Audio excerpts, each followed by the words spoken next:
All right, welcome back, everybody, to another episode of Speak Now. We are back. We are entering in week 4 of the NFL season. Um, I absolutely bombed my picks last week, but luckily it doesn't count because we didn't have everyone here. But Steve's back this week, so we'll get into some legit picks where we can get into our yearly competition to see who can do the best throughout the entire year, throughout each week. Um, my bets are on Steve because he has just dominated this in the past. But you know what? I'm hopeful for Eli and I to have a new year. So yeah, we're gonna get into a recap of last week in the NFL real quick before getting into our picks for week 4. But before we get any further, make sure if you haven't already, make sure to hit the like button, subscribe, be a part of the community here at the Howling Mind of Jay Wolf with Speak Now and other things that we have at this channel. We appreciate all your guys' support and let us know in the comments what you guys think about our takes, what are your takes, and all that stuff. So without further ado, Eli, what did you notice from last week in the NFL that stood out to you? You know what? I'm gonna go right to your team, Jonathan. This is the main game that we partook in this past week. Obviously because we gotta all eyes on the Steelers. Gotta support you and your fandom. And I'm not gonna lie, we chatted about this after the game. My thoughts are the Steelers found their starting quarterback. After watching that game, I think as long as Fields continues to play carefree football for the most part, only has one turnover thus far this season. And I think the Steelers mesh really well um, with how he plays. And I think he fits really well in the Arthur Smith offense personally. Obviously, we saw Kelvin Austin be a bit explosive for him. He had that 55-yard touchdown. But I think if you have a defense that can consistently they haven't allowed over 10 points yet. Obviously, that won't stand. But if you have a team only giving up 15 points a game, I think that's really good. Really good for Fields. I really like what I've seen out of him. He's got Big Ben's backing, obviously Steeler legend. And it's not to discredit what Russ could bring, but it's like if it's not broken, don't. There's no need to try and fix it because it's already working. So obviously Jonathan had some different thoughts on that. I think obviously you can elaborate more. It sounds like you just want to see what Russ can bring. Um, but I think my biggest thought was I think the Steelers are a competitive team with Justin Fields.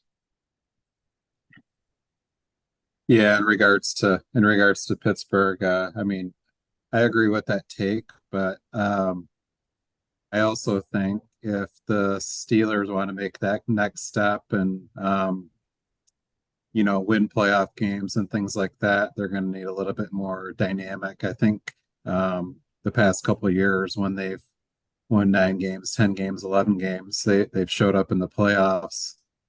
And frankly, the games haven't been close in the playoffs with the Steelers the last few years. So um, I- I'm I'm in the camp where I don't know that Fields, if he brought him to a playoff game, that the game would be that competitive against, say, the Bills or someone like that, Josh Allen. So especially when you go through some attrition with injuries and things like that, which is inevitable. We're already seeing it throughout the NFL. So I think the Steelers will continue to win games, but I think at some point they need to step it up with George Pickens and guys like that and get the ball out there. Um, One of my points, I won't go super far into it, but is it just continues. Teams are just winning the games in the trenches right now. You have Saquon Barkley, Jonathan Taylor, Aaron Jones, Derrick Henry is going crazy. The Brees Hall and Braylon Allen combination, the Monty and Gibbs combination. You saw all those teams kind of win in the trenches and win those games, but you still need to be able to do both the run and the pass when it comes to the playoffs and win those games against the top teams. So I guess that's my thought. The Steelers are doing great. I think the continuity with their coaching and what Fields is bringing them, I think is great, but I think Russell does offer them something else as well. So I'm kind of up in the air on that, to be honest. Yeah, I think what's really crazy is that looking at the Steelers' schedule until their bye week is that they could be entering their bye week, or sorry, they could be entering their bye week 8-0. They could be going against Cincinnati for the first time being 9-0, based on the rest of the like their schedule going forward. They play the Jets, the Commanders, Giants in there, Cowboys who have struggled. So it's really encouraging for where they could be at. I tend to side with Steve on this, um, for a couple of reasons. One, as a Steelers fan, I'm coming off of Kenny Pickett, right? Like, don't get me wrong, Justin Fields is a much better quarterback than Kenny Pickett, but there's definitely some excitement with Kenny his rookie year, where Kenny's doing all these come from behind wins and stuff like that. Our defense is playing really well, and you're like, oh, maybe this guy can take like the next step and be it. Like it's super exciting. He's winning games, and in a similar vein, you're seeing that with Justin. Justin's doing more, and you saw a lot more from him in the Chargers game. I will say I've seen a lot of Pittsburgh sports columns and stuff like that, or just media, just their takes on Fields and his game. And whenever they mention the interception, they always say it's like off a deflection. It was like kind of like a fluke thing. Like it wasn't really his fault. I mean, we were watching that game. Like that throw was horrible. Like that was right at the defender. Like it hit the defender and bounced up. That throw was Fields' fault. Granted, he has been mistake free basically any other time other than that. Um, I think the thing is like I don't want to kid myself with who Fields is as a quarterback, right? We have a pretty substantial sample size from his time in Chicago, and I don't want to believe that he's just turned a new leaf and he's like completely different, which he could be. We've seen young quarterbacks, we've seen quarterbacks go to other teams and succeed, and they just needed to change the scenery, whatever. And I get that he's not being asked to play hero ball like he was in Chicago. To Steve's point, I think Russ gives you a little bit more of a different dimension to do things just because he's a proven talent passing. Yeah, Russ won't move as much as Fields will, especially at his age.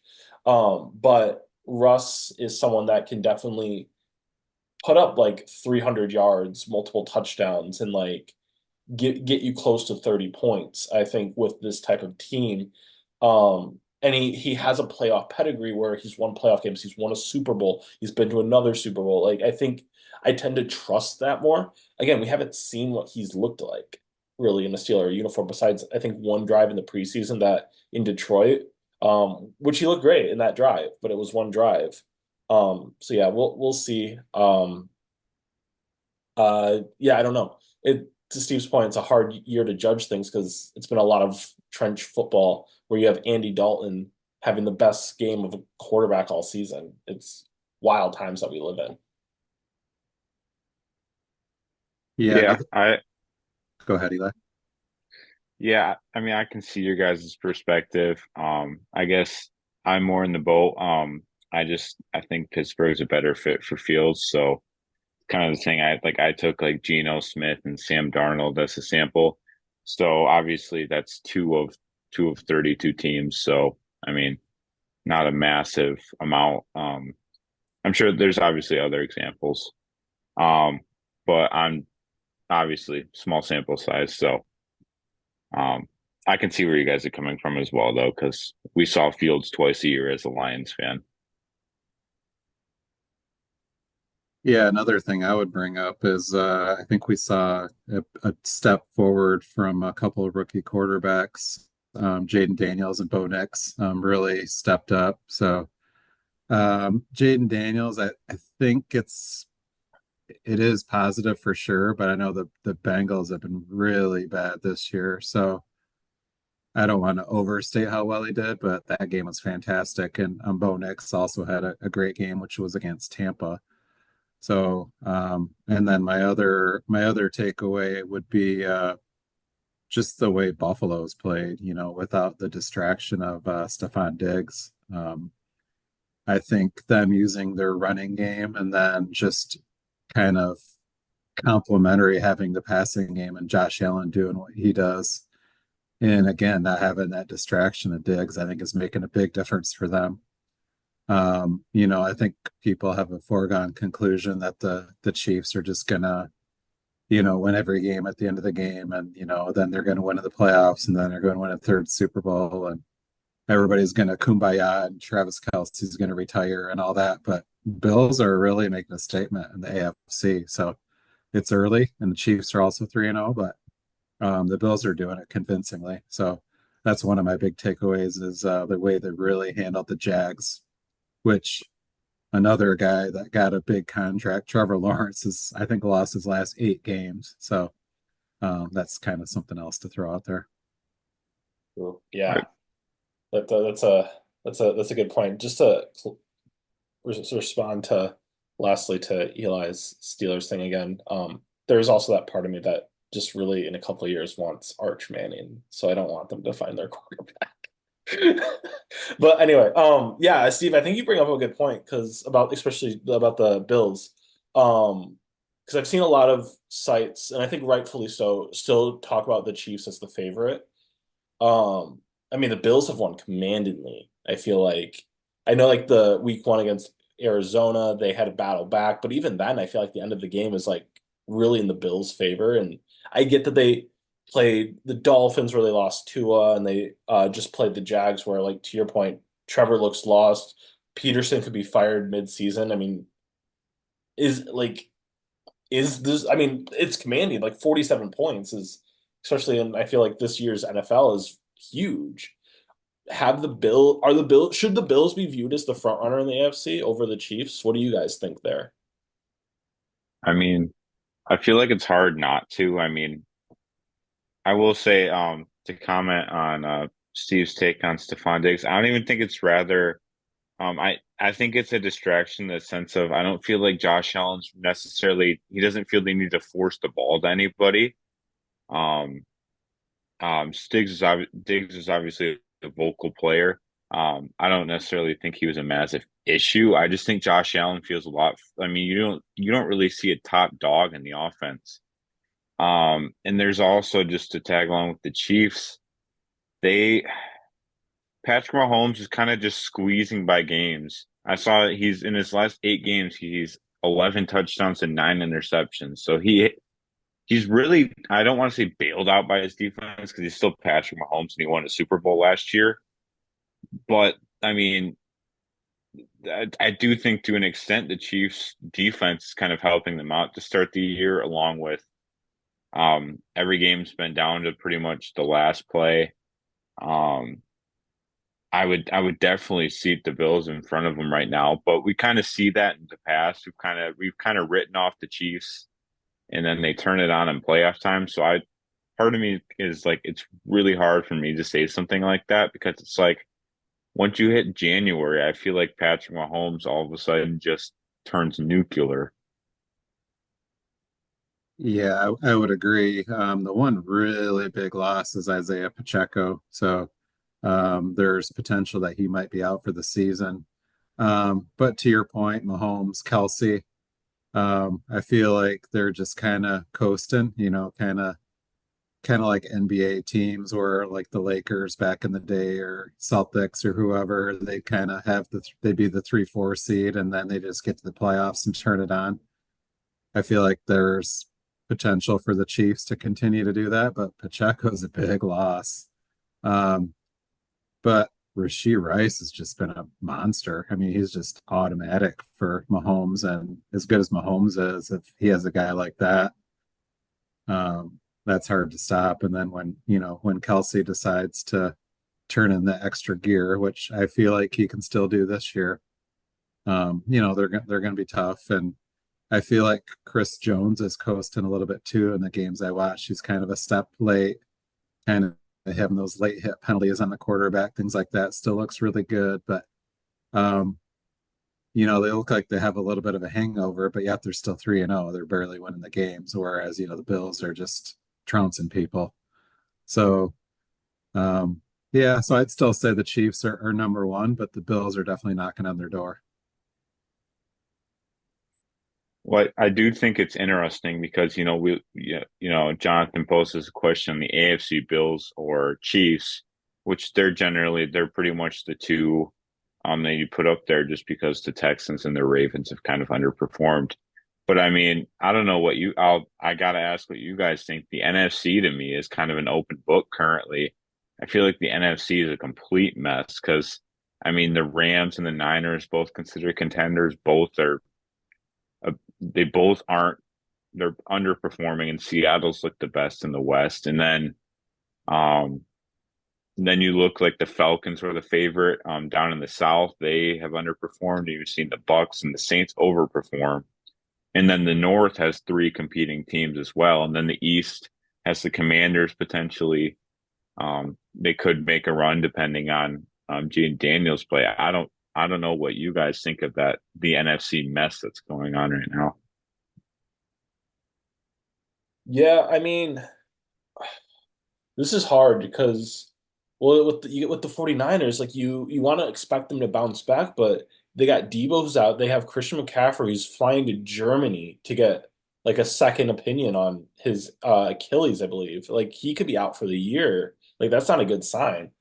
And I think we don't want to undermine how much that offense revolves around him. Jordan Mason's been great in his absence, but I think we've seen kind of the 49ers where the 49ers are at. Um Eagles have been super inconsistent. Like Saquon's been a godsend for them. Like without Saquon, like that team is probably 0-3 at this point. Like Jalen Hurts is throwing an interception in each of the last three games. I his touchdown and interception ratio is uh poor. Um yeah, where are the Bucs? Or where are the Saints? Are they like legit? I it's hard for me to pick a team. Um I think I go right now the Vikings are kind of like the cream of the crop, which just like their offense has been really good and their defense under Brian Flores has been outstanding. I feel like the offense at some point this season is going to come down back down to earth a little bit with Sam Darnold. But with guys like Justin Jefferson and Jordan Addison and Jalen Naylor scoring touchdowns, like who knows? I really like the Seahawks. I think their offense is questionable with Geno Smith. They have some good weapons on offense, but their defense is being on a historic pace. And I get the competition they played can be an argument, but they've done something that no team has done since the '79 Steelers, which has held each of their first three opponents to under 150 passing yards. Like that's impressive, regardless. So they're a team that's. I think those are the two right now that I'm just thinking are the contenders. I think the Lions, if they can get more consistent, should definitely move right up to that spot. Just the talent that they have on their team, I just haven't seen it yet this season. Yeah, I'm just gonna say the best three teams are right in the NFC North. Look what the Packers are doing with Malik Willis. Wait till Jordan Love comes back. They're getting their running game going. They have plenty with their passing game once Jordan Love gets back. To Jonathan's point on the 49ers, you also have Javon Hargrave out for the year on top of all those injuries on offense. So, and the Rams have all sorts of injuries with Kupp and Nakua, their offensive line. A lot of things going on there. So, yeah, I agree with the Flores defense having I think Gernard and Jones and just some of the guys with the Vikings. The way Flores is just so creative on blitzes, moving who's coming in, who's going back in coverage. Teams are really struggling with that. Seattle's got to prove it to me.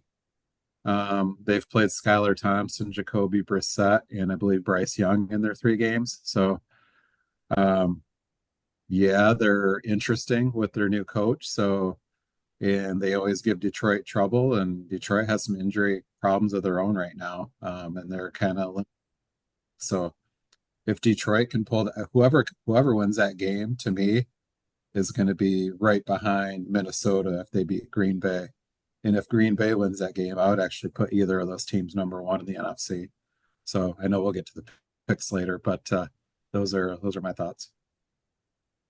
Well, yeah, it's interesting with the Vikings.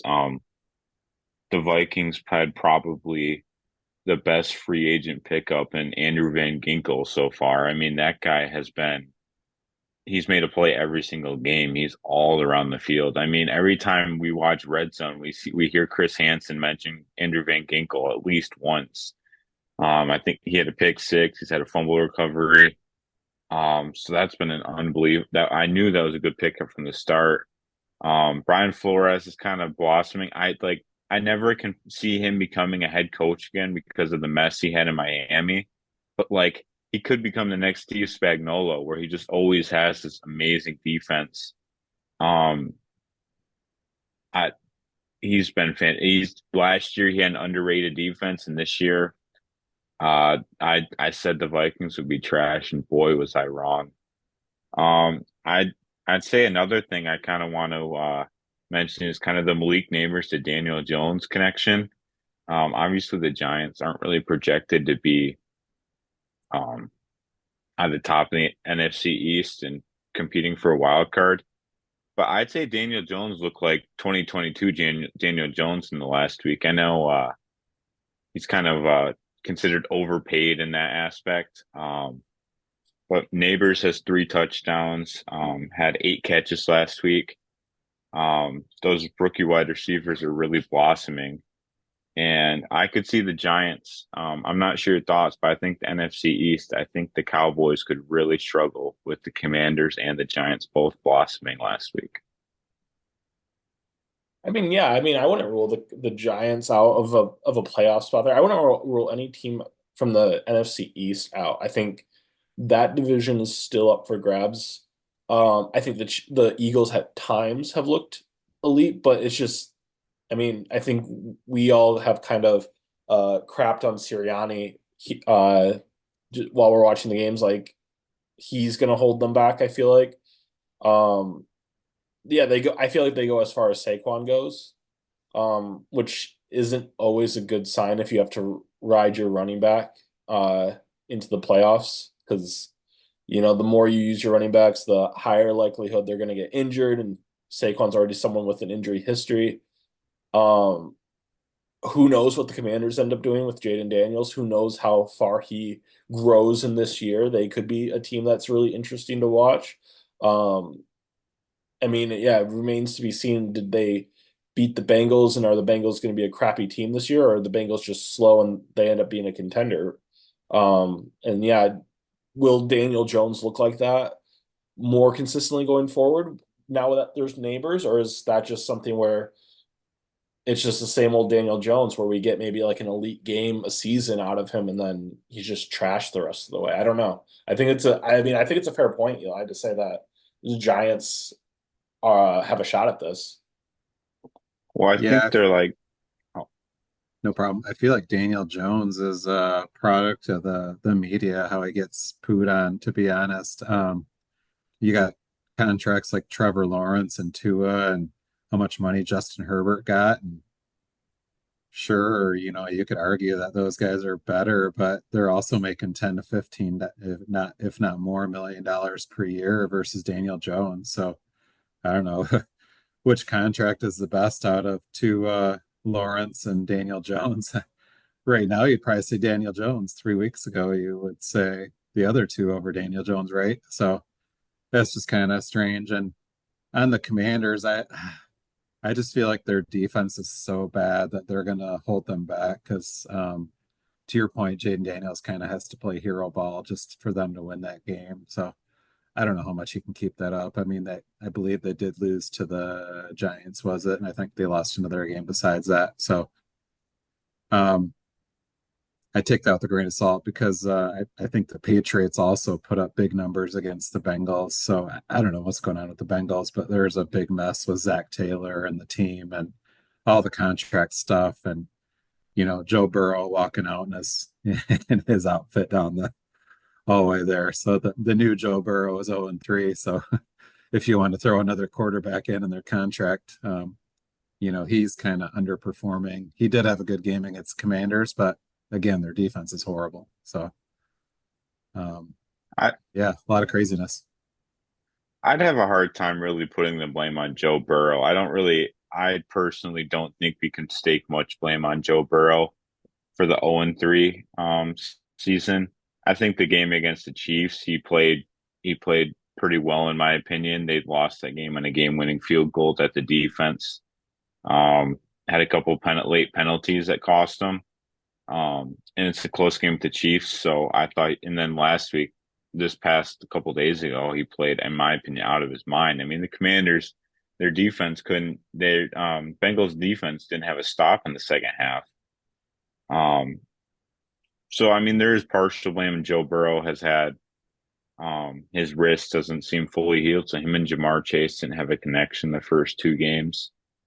Um, but I think the Bengals have to look in a mirror and realize Zach Taylor, I think, probably has to go in the next couple of weeks.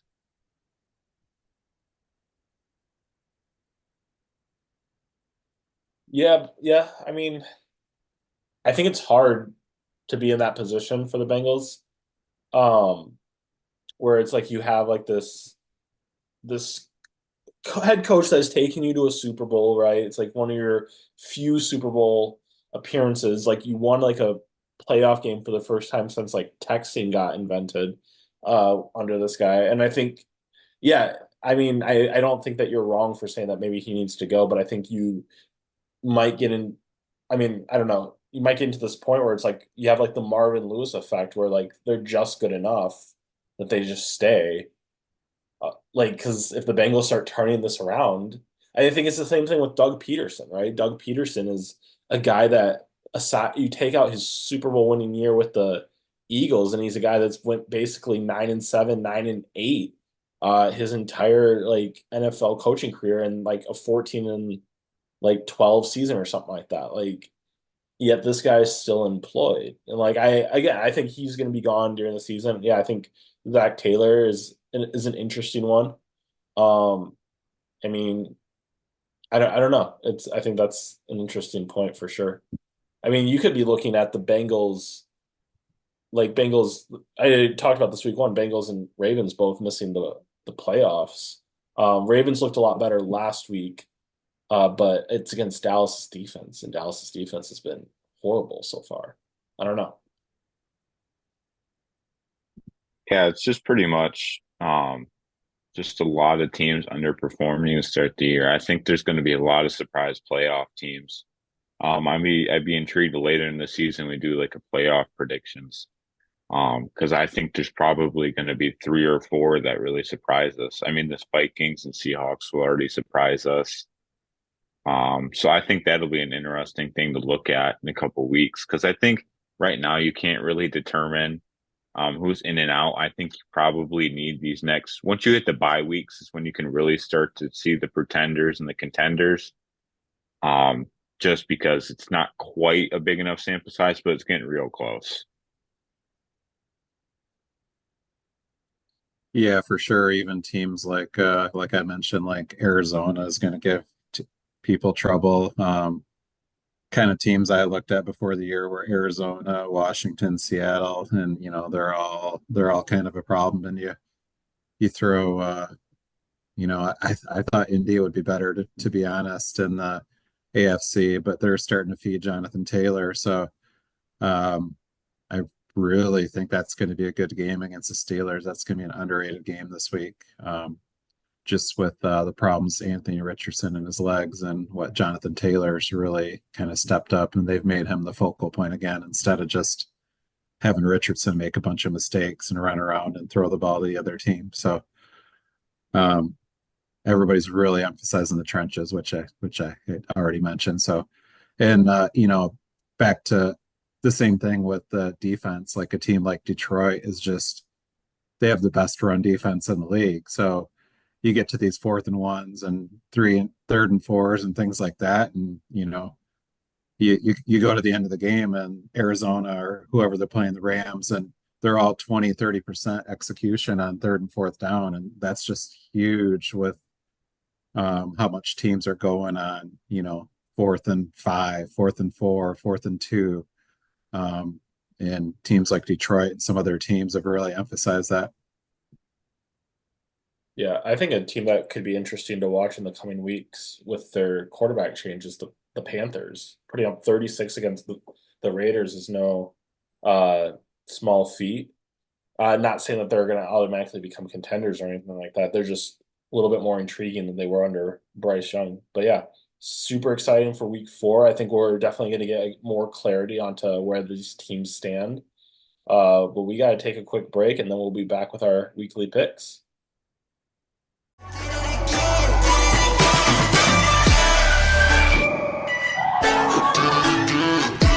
Steve, you're going to be at the Monday night game, aren't you? Yes, sir. Ben Masterson and Trent and John will be there as well. Oh, wow. Oh, I put that together when we were talking about it. I was like, that's how. what a game. What a game. Yeah, it's gonna be crazy, especially the buzz. There's I know like Red Wings are going on now this week, and then like obviously all the Tigers stuff. I think all the games are obviously selling out. They like took away all the ticket fees and stuff like that. So I'm sure it's crazy down there this week with all the games at home for the Tigers. It'll be crazy once I go to a division game once tickets go up.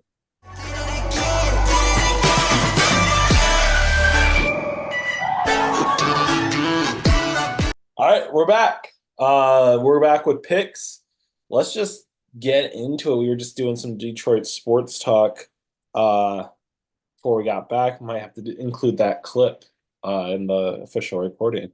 But Thursday night, tomorrow night, it all starts.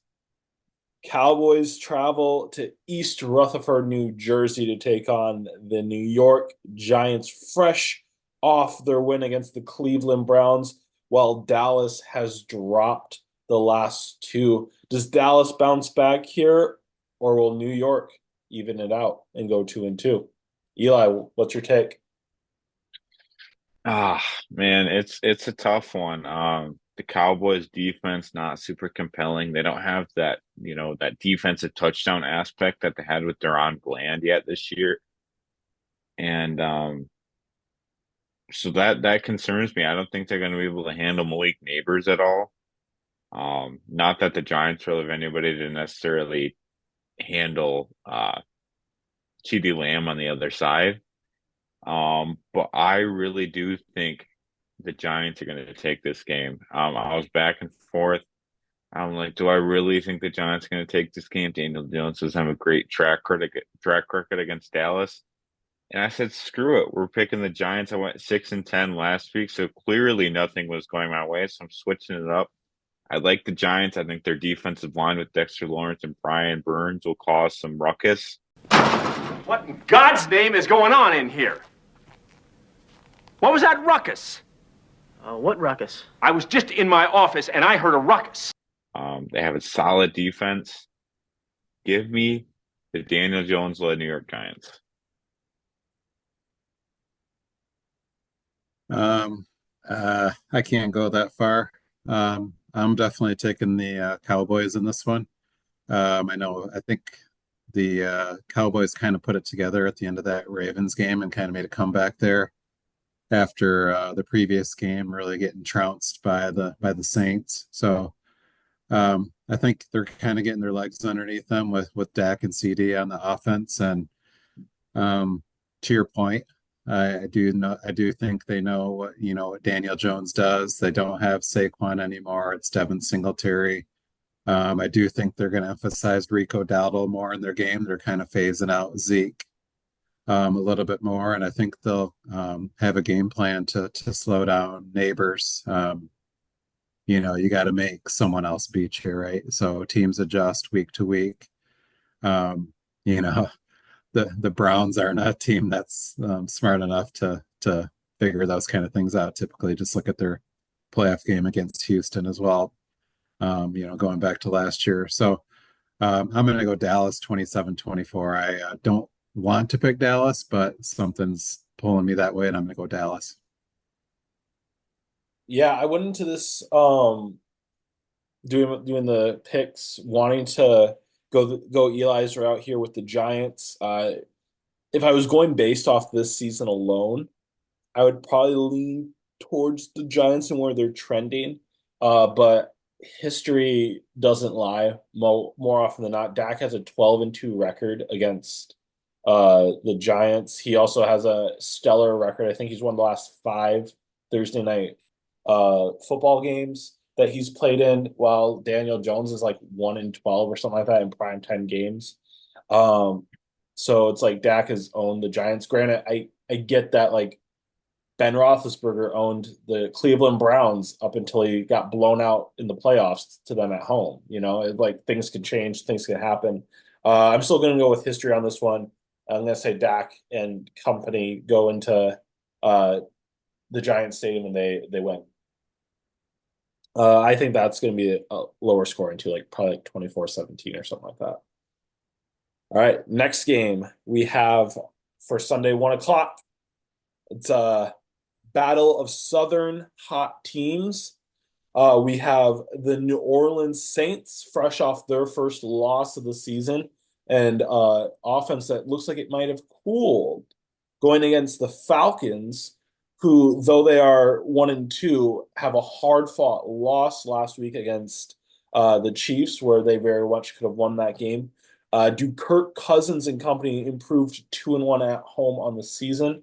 Or will Derek Carr and Alvin Kamara get back onto pace and reclaim the South? Eli, who you got in this one? I actually didn't spend much time on this one. I really determined, both offenses cooled down. I determined who do I think can get more on pace. And it kind of determined the defense they're going against. I think the Saints defense is slightly better. Demario Davis has aged like fine wine in his career. Paulson Adebo and Marshawn Lattimore is a good corner combo. They still have the Honey Badger on Tyrann Mathieu, who has also aged really well. He has had a fantastic start to the year, along with Cam Jordan. I'm going to go with the Saints. I just feel like Derek Carr can bounce back. Alvin Kamara's health is iffy. Apparently, he didn't practice today, so that's concerning. But I think Chris Olave started to click last week. Raheed Shaheed is just a deep threat every game. I'm going to go with the Saints here. I think this one will be, like in the 28-24 range. I think this will be one of the better games. Yeah, I agree with Eli on this one. The Saints are also getting back Taysom Hill in this game, so he'll be able to throw a little bit of a dynamic. I just the Falcons just strike me as the team that just they're gonna continue to have those games. I know they had the game against the Eagles, but let's be real, the Eagles kind of gave that game away, right? So I just think with the guys like Kyle Pitts and some of the guys on their team, even Bijan to some extent, hasn't really shown the ability to kind of make those plays when the game's on the line. And I feel, I think Jesse Bates is a baller on defense. But to Eli's point, I think the Saints, the Eagles did find the formula to kind of slow them down a little bit, but I think they're going to get it back together and, throw some curveballs at the Saints. And I do like the 1:00 slot for the Saints as well to win that game 24-23. Yeah, I agree with you guys on this one. I think it's really easy to look at this game and focus on the offenses, and rightfully so for the most part. Like Saints offense, aside from their most recent game, has been dynamic. And the Falcons, though they haven't put it all together really yet, they have pieces that are super exciting. But to Eli's point, like looking at the better pieces on defense, like the Saints defense, I believe hasn't allowed 20 points in a game yet. So they're been pretty solid so far. And yeah, I'm gonna lean there. I'm gonna trust that Derek Carr and them do better than they did last week. I think that they continue their trend. I think the Falcons get about 18, and I think Saints go about 24 here. I think it will be a good game, but I think it will be lower scoring than we're expecting from these two teams. All right. Then after that, we got a battle in the Windy City where Sean McVay's hobbling Rams without Puka Nacua, without Cooper Kupp injured, beaten down, coming off a big win, though, against the 49ers, are traveling into Chicago to take on rookie Caleb Williams and the Bears. Where do you guys sit on this game? I didn't actually take much thought on this game. I think the Rams started to lean into Kyron Williams a lot in the second half last game. I think Matthew Stafford's playing like a top five quarterback as well. He's looked unbelievable. Um, and then the Bears are just a mess. They gave up a lot of rushing yards last week, so I think the Rams will really dig into that. Um, and the Bears are just anemic on offense. The Rams could be a good start. They've been struggling defense, but they picked it up in the second half really well. I'd pick the Rams here. I'd pick them slightly convincingly. I don't think the Bears will be able to solve Matthew Stafford. I think you nailed every one of those points, Eli. I go Matt Eberflus against McVay. What do you think there? Caleb Williams versus Matt Stafford, DeAndre Swift versus Kyron Williams. I do think the Bears on the defense have it in the trenches, but and then I think being at home, Matt Stafford being out in Chicago, but I don't think the weather's still that much of a factor at this point, unless some rain comes in or something like that. But I don't think Caleb's really used to that either, so I don't think that's a determining factor. I think it's going to be a really close game because of some of those things. I'm going to go Rams 17-16. I'm gonna go with the upset here. I'm gonna go with Chicago. Um, I think at some point we're gonna have a game from Caleb where like it doesn't quite make sense. He doesn't play the most perfect game, but he does enough of his hero ball antics and it works, right? Kind of like the Justin Fields-esque. And I think this is kind of like that game where like don't necessarily think it means he's going to be like a great rookie quarterback going forward or anything like that, but it's just going to be one of those games where you see flashes and enough flashes to get it done. Yeah, I think Kyron Williams will have a big game, big day against the Bears. I do like the Bears defensive line and their ability to stop the run. I think that they could potentially surprise some people in this game. I'm going to pick them with the upset here. I'm going to go 27-24. I think it's going to be close.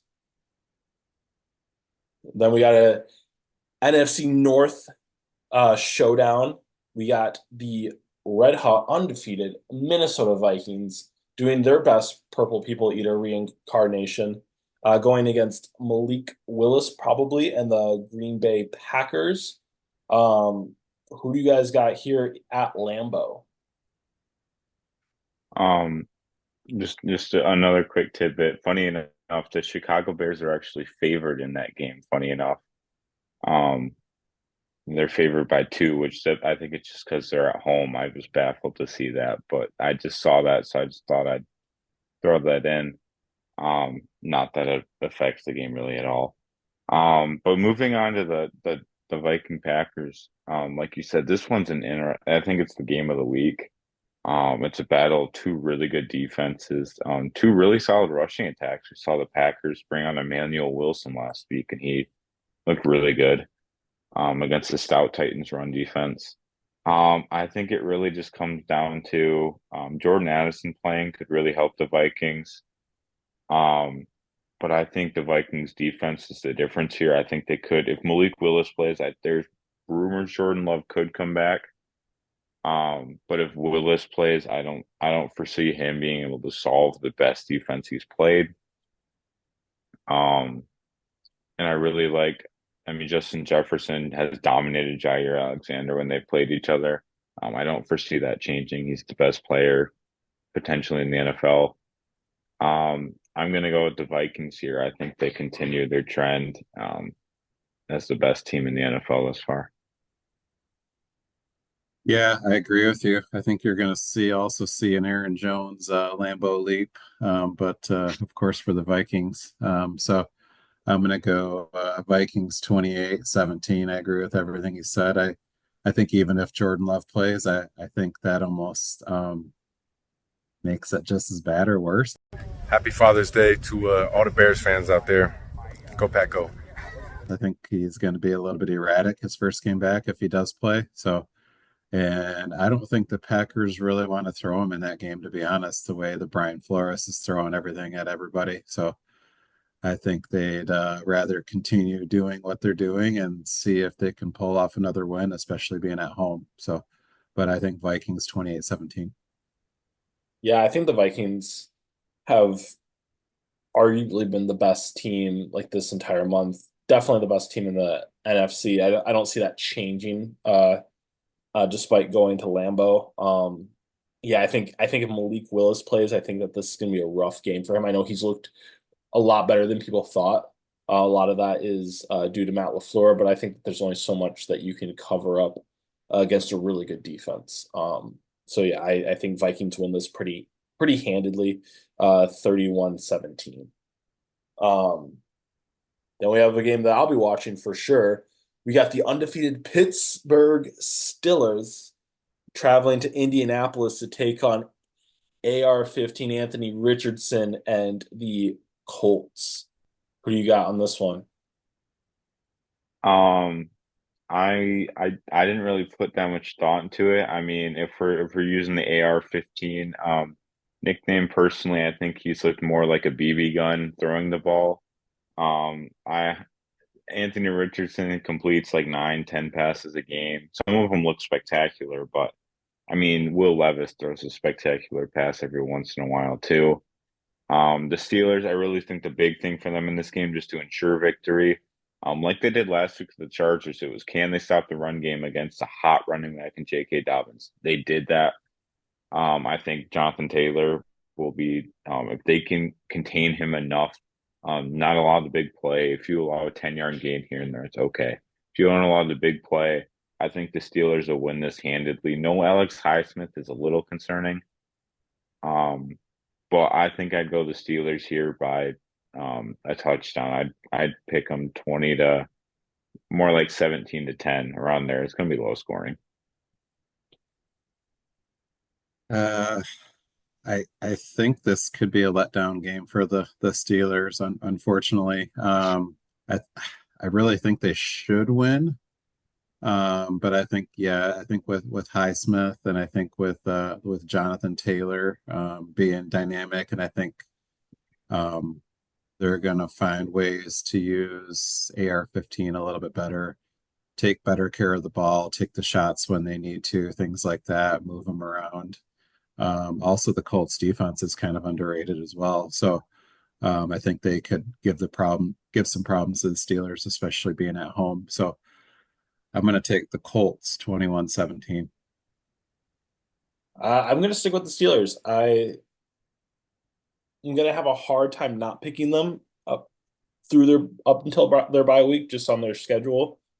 I think that this is going to be a really good game for them. I think, yeah, without Alex Highsmith, that's going to hurt them for sure. I've seen a lot of talk from Steelers fans, Steelers media about, oh, Nick Herbig is better than Alex Highsmith anyway, yada, yada, yada. When it's like, yeah, he's electric and he's a damn nice third off like outside linebacker.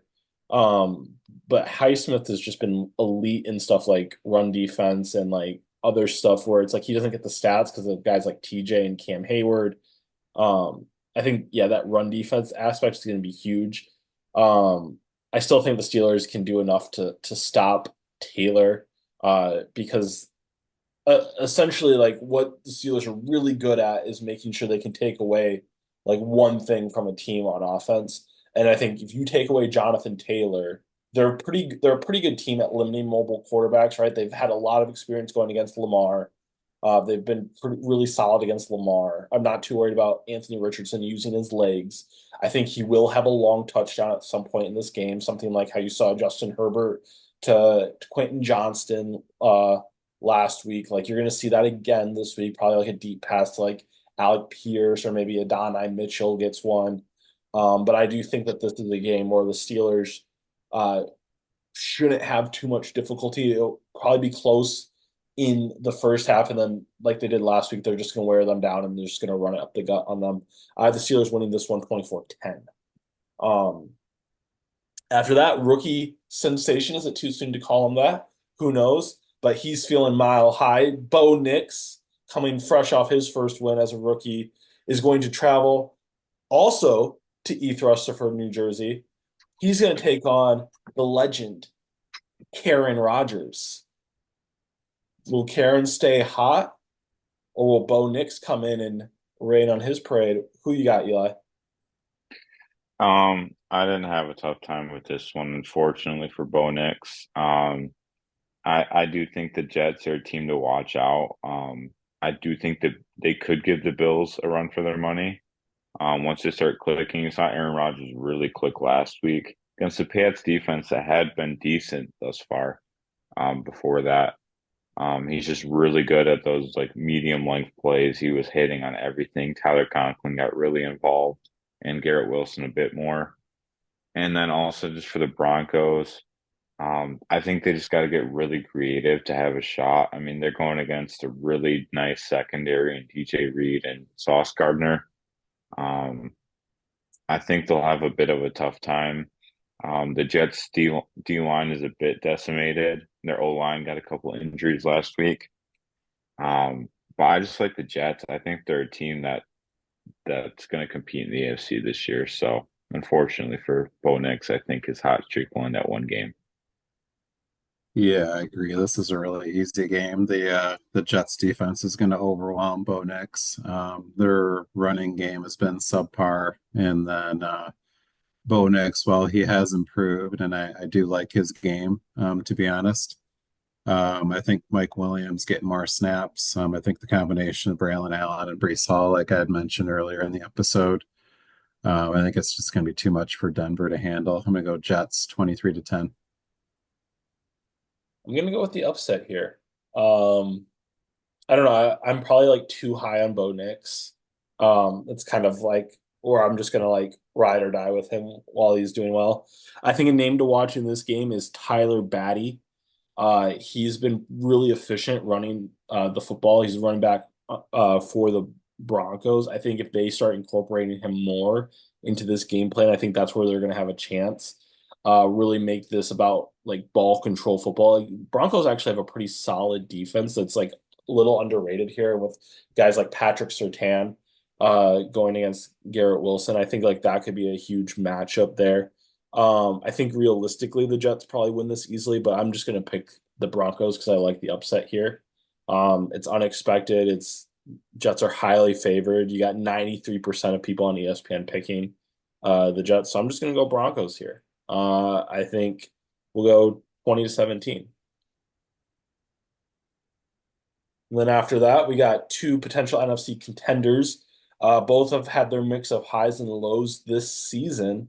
You got the Philadelphia Eagles traveling to the Bucs fresh off their first loss of the season. Eli, who are you going with here? I mean, this was a tough one. I kind of just, practically flipped a coin. I do think the Buccaneers, I'm a little fearful of their defense after last week's play. Um, and I think with how they got slashed in the run game, I think Saquon might have a field day. He's looked like the best running back in the NFL. And then we'll see if they get AJ Brown back. It looks like I doubt Devontae Smith will play after that awful hit last week. But then the Bucs too. Um, the Eagles defense played a lot better last week than the first 2 weeks, so I'm interested to see if that continues. It's hard to tell. But I'm just going with the Eagles based off of you know they got to be fiery after losing to the Bucs in the playoffs last year. So I'm going to go with the Eagles. It'll be a close game. I'd say they win on a late field goal. I'm going to go with the Bucs in this one. I think the Eagles struggle when a team has two top receivers, especially like Mike Evans and Godwin. And I think Tampa's going to really emphasize getting the ball to Mike Evans a little bit more and really hit that running game and give Bucky Irving a few more carries. So I do see that happening. Also, you alluded to the injuries of obviously not Barkley. He'll be the focus, but Goddard's hurt. AJ Brown is hurt. Devontae Smith is not. So there's a lot going on there with the Eagles offense, and I just think Jalen Hurts tries to do too much. When those kind of things are going on, and there'll be a key turnover or two, especially on the road. So I'm going to go Bucs 27-20. Yeah, I like the Bucs as well here. Um, the Eagles are just a team that's been really like they're kind of I don't want to say they've lucked into being 2-1 because it's definitely been hard fought wins, but they're a team that could easily be 0-3. I feel like the way that we're looking at this. Um, the Bucs have, aside from really like that last game against Denver, which yeah, you could point to that. I think this is where like why I picked Denver is because you're gonna have to look at the Bucs and be like, okay, is their defense actually solid, or should we be concerned, or is Denver's offense just getting better? And I lean towards Denver's offense was just getting better. I think the Bucs still have a pretty solid defense, and I think that they can do enough here. And being at home, I think is going to be huge. I agree with Steve saying Bucky Irving. I think like this could be potentially a breakout game for him. I know Steve's really hoping for that for fantasy purposes. But I think it's just only a matter of time until they go more his route. Like Rashad White is just not an efficient runner, and Irving's definitely like excited to watch. And Eli talking about the Eagles being fired up. I think Baker's gonna be fired up coming off a loss, man. Like Baker doesn't like losing. He's gonna be fired up. So I'm gonna go Bucs here. I think it's gonna be a good game actually. But I'm gonna do Bucs here 24-20. And then this might be my favorite matchup, guys, of the coming week. You have because for multiple reasons. The 0-3 Cincinnati Bengals. Feels good to say that. Traveling down south to Carolina to take on the Red Rocket himself, Andy Dalton. Who do you got here?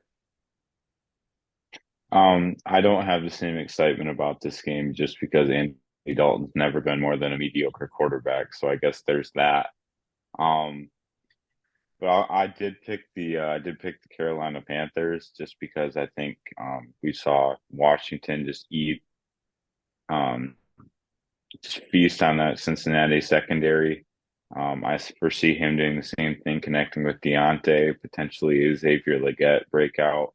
I don't really foresee that a ton. I foresee more like him spreading out to Mingo and Legette combined. But I put Carolina here. I just think Cincinnati's a team that will just continue to falter a bit this year. They just don't have great chemistry. And this will be just another step for Zach Taylor to hit the door.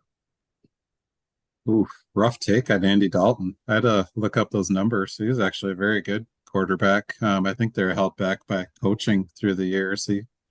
Andy Dalton led the Bengals to several playoffs, a lot more than like Matt Stafford did with the Lions before he went into the Rams situation with McVay. So, but saying all that, I'm gonna go Bengals 20, sorry, 34-27. I actually I share Jonathan's excitement with this game. I think with Burrow and Dalton and kind of I don't know if it's revenge factor, but kind of Bengals are up against the wall. So I mean they got to win this game. So if they don't show out this game, lose to the Panthers, go 0-4. Eli's hot take from earlier might actually happen. So with the Zach Taylor situation, but I'm gonna go Bengals. Yeah, if you would have asked me like 2 weeks ago, or if you would have asked them 2 weeks ago, I'm sure the Bengals were excited for this matchup. They are no longer excited, guys. They are shaking in their boots. The Red Rocket Revenge Tour starts now. You'll shoot your eye out, kid. He is, yeah, to Steve's point, Andy Dalton is better than mediocre.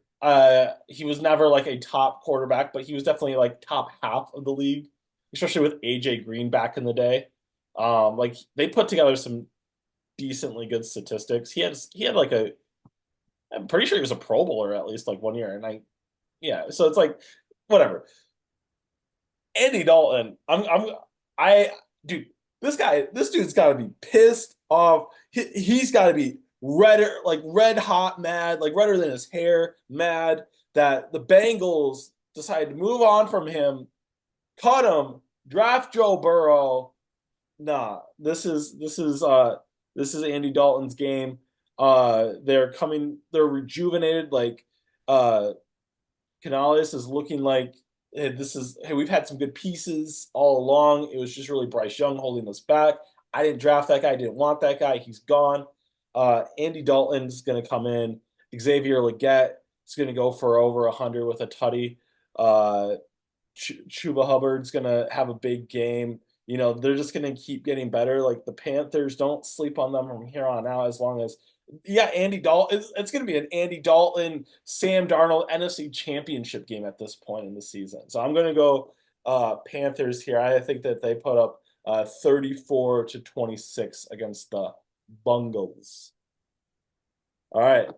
Now we're in crunch time, less than 10 minutes to go. Jags struggling 0-3, going to Houston to take on the Texans against CJ Stroud. I'm pretty sure we're unanimous on this one, but let's just go through it and see.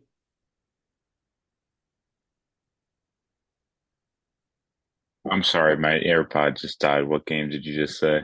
Oh, Jags Texans. I'm sorry. Yeah, unanimous. Give me the Texans. I really don't need to say anything. The Jags are securing a top 5 pick, and they'll probably waste it on they'll probably draft a number 2 guy in the draft again instead of the number 1. Give me the Texans, but I think the Jags will actually keep it close. Houston's actually struggling a little bit, but they're still going to win this game. Jags are awful, 27-21.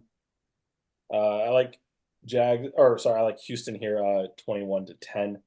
All right, then we got a duel between dual threat quarterbacks. You have Jaden Daniels and the 2-1 Washington Commanders traveling to the desert to take on Kyler Murray and the 1-2 Cardinals. Eli, who do you have in this game? I have the Commanders. I actually was pretty high on them.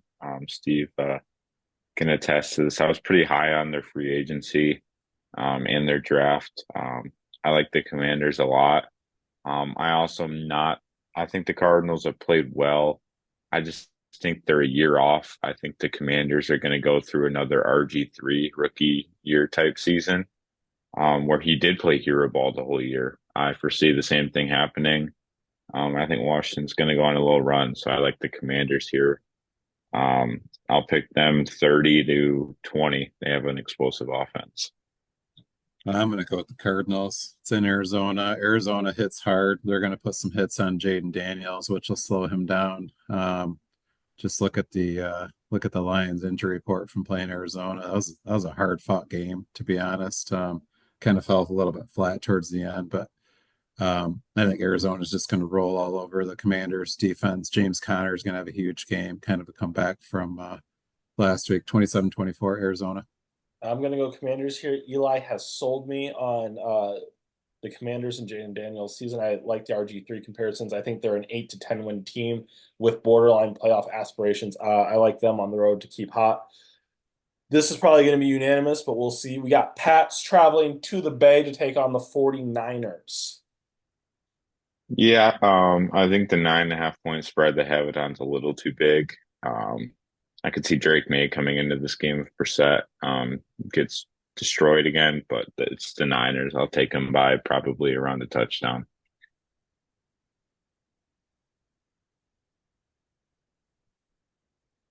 Sorry, I don't agree. I think the Niners are going to not cover the spread. They're 28th against the run in the NFL, but they're still going to win 23-14 Niners. Yeah, I like the Niners in this one. Juwan Jennings might as well just go for another 173 touchdown game. Yeah, I just like Kyle Shanahan in this one versus Gerard Mayo. Then we got a battle of some scrappy teams. We got Cleveland traveling to Las Vegas to take on the Raiders. Is luck in Cleveland's favor in this one? No, I like the Raiders here. I just think it's a battle of two defense. I mean, Browns defense is supposed to be good. It has underperformed a bit. I think Devontae Adams will have a really nice game. Give me the Raiders. I think this will be a low scoring game though. Yeah, I think Pierce is going to light a fire under the Raiders. I think he called some guys out. He is keeping Minshew as a starter, so I think Bowers and Adams are going to go off 24-20 Raiders. Yeah, I like the Raiders. I like what Pierce is doing here. I mean, they're a team that could go anywhere from 6 wins to 10 wins. They have a wide range. I like them here at home. Then we got the Chiefs, undefeated, traveling to SoFi to take on the Chargers, who may or may not have Justin Herbert. I believe they're out Derwin James. Who do you got here, Eli? I'm going with the Chargers. It's kind of a tough call with Justin Herbert, but I think the Chiefs are bound to drop a dud, and I think the Chargers will be that. Their defense is still really solid without Derwin James. So give me the Chargers here. I think it'll be another low-scoring game. The Chiefs aren't super explosive yet. I think those two injuries are too much. I think the defense of the Chiefs is going to stifle the Chargers. They're going to slow down that running game, and I think that's going to be the key to it. I'll go Chiefs. Yeah, I got the Chiefs here. I don't think it's going to be actually close, especially if Herbert gets knocked out of the game or doesn't play. All right, 3 games left, 3 minutes left. Do the Bills stay undefeated traveling to Baltimore, and will Baltimore fall to 1-3, or does Baltimore even things out and go 500 on this? I don't think this one will be particularly close. I say Buffalo continues their hot streak.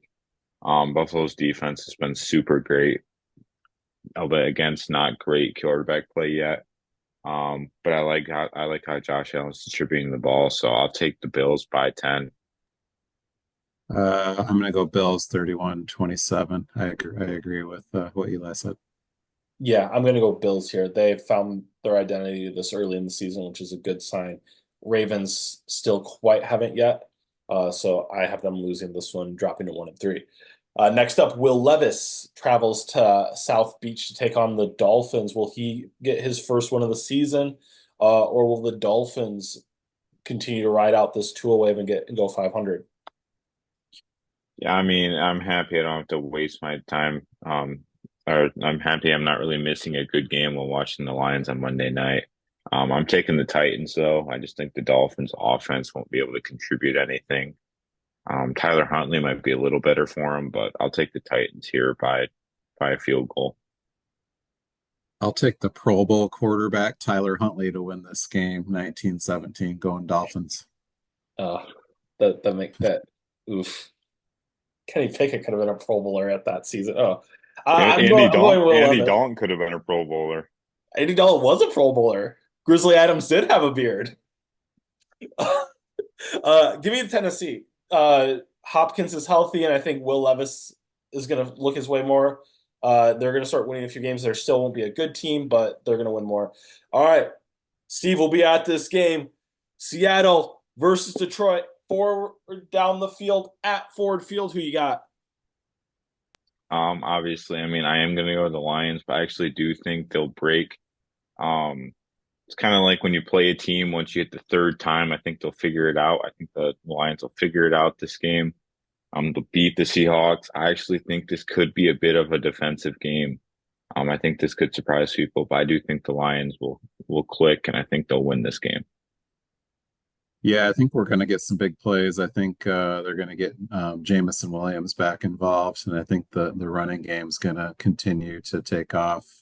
Seattle hasn't played the competition. They're coming into Ford Field, and we're not going to let them beat us for a 7th straight time. So I'm going to go Detroit 23-20. Yeah, I really hate to do this to you guys, but I'm going to pick Seattle's defense. I think they're going to prove to be legit here. I believe it was like last year where Seattle won, where it's like Detroit looked like the much better team and it was an upset. I just think Seattle is one of those teams that has Detroit's number. And since Steve picked the Colts earlier, I don't feel that bad. So that's where we're going here. Let us know in the comments your guys' picks. That is it for us this week.